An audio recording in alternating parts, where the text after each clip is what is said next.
السلام عليكم ورحمة الله وبركاته. إن شاء الله النهاردة هنتكلم عن تفسير السوء في المنام. رؤية السوء في المنام من الرؤى اللي هي بيجيلي عنها أسئلة كتير. لو حد حلم إن هو في سوق مزدحم والسوق دوت فيه محلات كتير وفيه بضايع كتير، فده بشرة خير ليه إن هو الفترة الجاية هيكون له أرباح كبيرة، وهيكون له رزق واسع. ده لو هو باع واشترى في السوق، يعني اشترى حاجة باع حاجة، والسوق فيه خيرات كتير. والسوق الواسع الكبير ده رزق كبير جايله ورزق واسع.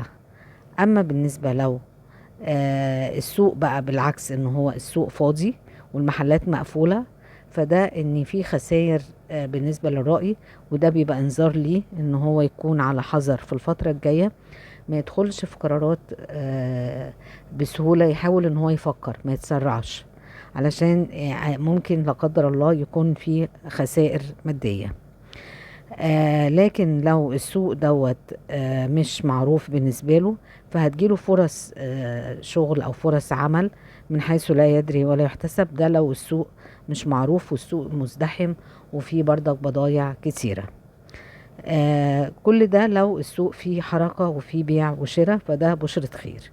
لكن اللي مش حلو ان هو لو لا قدر الله السوق فاضي وهو لوحده بس في السوق والمحلات مغلقة، فده معناه ان هو في امور بالنسبة له لسه ما اتضحتش رؤية ليها.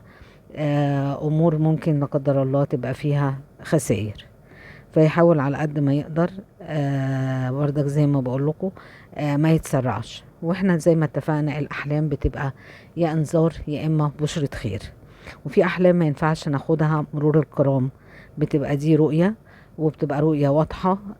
الواحد بيبقى قايم من النوم مفسر الحلم وواضح بالنسبة له، فده بالنسبة له بيبقى يا بشرة خير يا اما انذار ليه. ده بالنسبة لرؤية الأسواق في المنام. فلو مثلا تاجر شاف سوق عمران، فده بشرة خير ليه. لو موظف شاف بردك سوق عمران، فده رزق واسع ليه. لو سيدة متزوجة حلمت بسوق عمران، فدوت دليل على استقرار حياتها المادية في بيتها. لو بنت لسه ما اتجوزتش وحلمت بسوق فيه بضاعة وعمران، فمعناها ان هي هتتجوز حد له شأن عالي، وهيكون انسان متيسر ماديا. فزي ما احنا قلنا برضك الحلم بيختلف من شخص لآخر، وبيختلف من الحالة الاجتماعية للأخرى. ويا رب دايما كده أبشركم بالخير.